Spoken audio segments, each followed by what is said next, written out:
समोर हा जो मुलगा थांबलेला आहे या विद्यार्थ्याचं नाव आहे वरद देविदास ढेकळे. 300 गुणाची आपण सराव परीक्षा घेतली आणि त्या सराव परीक्षेमध्ये त्याला 300 पैकी 228 गुण मिळालेले आहेत.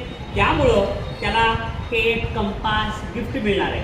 हां, अजून एक तुम्हाला विशेष महत्त्वाची गोष्ट सांगतो.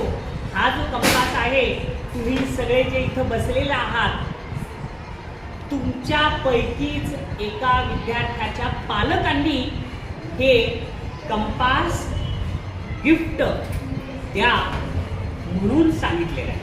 त्यांनीच हे कंपास आमच्याकडे दिलेला आहे. त्यामुळं त्या पालकांची मी धन्यवाद मानतो आणि ह्या विद्यार्थ्याला हे जे परीक्षेत छान मार्क घेतले त्यामुळे त्याला कंपास देतो. सगळेजण त्याचं 5 टाळ्या देऊन स्वागत करा.